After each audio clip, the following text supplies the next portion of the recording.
रहस्य में आपका स्वागत है। कर्ण अर्जुन से भी बड़ा दानवीर क्यों था?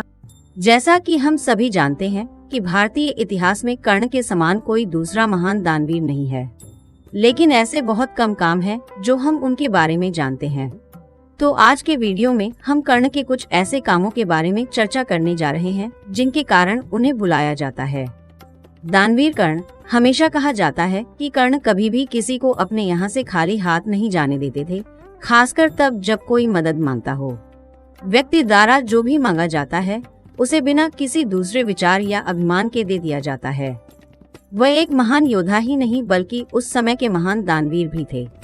एक बार अर्जुन ने कृष्ण से पूछा कि युधिष्ठिर को धर्मराज और कर्ण को दानवीर क्यों कहा जाता है। यद्यपि उन्होंने कभी किसी को भिक्षा देने से इनकार नहीं किया, कृष्ण कहते हैं, कुछ समय प्रतीक्षा करें और आपको बता देंगे। 1 महीने के बाद पूरे राज्य में भारी बारिश हो रही थी जब कृष्ण और अर्जुन ब्राह्मण के भेष में पहली बार युधिष्ठिर के पास गए और कहा कि वे एक यज्ञ कर रहे हैं और हमें 100 किलो चंदन की जरूरत है। युधिष्ठिर ने तुरंत अपने सेवकों को पूरे राज्य में भेजा और फिर ये कहकर मना कर दिया कि सूखा चंदन कहीं भी मिलना मुश्किल है। अगर मैं कुछ और व्यवस्था कर सकता हूँ तो मुझे बताएं। दोनों ब्राह्मण कहते हैं धन्यवाद नहीं और वहाँ से निकल जाते हैं। फिर वे कर्ण के पास जाते हैं और वही मांग करते हैं। कर्ण एक क्षण सोचता है और कहता है, बाहर भारी वर्षा हो रही है, सूखा चंदन कहीं भी मिलने की संभावना कम है। वह अपना धनुष और बाण लेता है, अपने महल की सभी खिड़कियां और दरवाजे काट देता है और उन्हें संकलित करता है। ब्राह्मणों के लिए बाद में कृष्ण अर्जुन से कहते हैं कि अगर हम उनके दरवाजे और खिड़कियों के लिए लकड़ी मांगते तो युधिष्ठिर मना नहीं करते, लेकिन यह विचार युधिष्ठिर के मन में पहले नहीं आया। युधिष्ठिर दान करते हैं क्योंकि ये धर्म में लिखा है। कर्ण दान करता है क्योंकि उसे ऐसा करना अच्छा लगता है। कर्ण के बारे में एक और कहानी है। एक बार कृष्ण ने सोने का पहाड़ बनाया और अर्जुन से गांव के सभी लोगों को बुलाने और ग्रामीणों को सोना दान करने के लिए कहा। अर्जुन ने निर्देशों का पालन किया और अपने हाथों से सभी को सोना दान कर रहा था।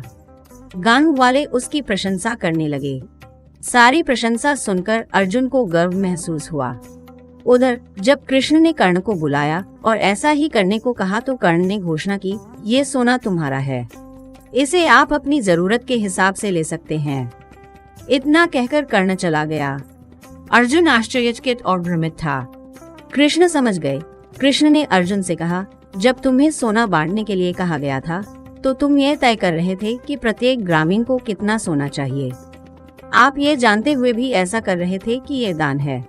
जबकि कर्ण ने सारा सोना दान कर दिया और चला गया। उन्होंने इस बात का भी इंतजार नहीं किया कि लोग उनकी प्रशंसा करेंगे या सराहना करेंगे। उसे इस बात में कोई दिलचस्पी नहीं थी कि लोग उसके बारे में क्या कहेंगे। अर्जुन के प्रश्न का सुंदर उत्तर दिया गया है। सूर्यदेव का पुत्र कर्ण, जो सूर्यदेव के दिए हुए कवच और कुंडल के साथ जन्मा था। ऐसे कवच और कुंडल जिनके दिव्य वरदान ने कर्ण के बाजुओं में इतना बल भर दिया कि देवता भी उसकी ताकत के सामने कांपते थे। जिनकी शक्ति इतनी थी कि ब्रह्मांड के तीनों लोकों में ऐसा कोई अस्त्र नहीं बना था जो कर्ण के शरीर से उसकी आत्मा को अलग कर सके। क्योंकि जब तक सूर्य देव का आशीर्वाद सूर्य की किरणें या चंद्रमा की रोशनी बनकर कवच और कुंडल को शरण दे रहा था, उनका पुत्र अमर था। सूर्य की किरणें जब युद्ध के आरंभ की घोषणा करती और उनके तेज से बल पाकर जब कर्ण के बाजू धनुष को थामते तो उसके धनुष से निकले हुए तीर मौत बनकर बरसते। कर्ण के इस वरदान का कहर जब पांडवों की सेना पर टूटा तब कृष्ण को एहसास हुआ कि कर्ण की शक्ति का जवाब रणभूमि में देना असंभव था। वो जानते थे कि कर्ण दानवीर था और स्नान के बाद भिक्षा में जो कुछ भी कर्ण से मांगा जाता वो उसे देने से इनकार नहीं करता। तब कृष्ण ने भेजा इंद्रदेव को। इंद्रदेव ने रूप लिया एक ब्राह्मण का और कर्ण से उसका कवच और कुंडल मांगा। इंद्रदेव की ये चतुराई कर्ण ने पहचान ली, लेकिन फिर भी उस दानवीर ने उन्हें कवच और कुंडल देकर महाभारत के युद्ध की काया पलट दी। इस घटना के बाद ना ही कोई ग्रंथ ना ही कोई गाथा दोबारा कभी कवच का वर्णन करती है।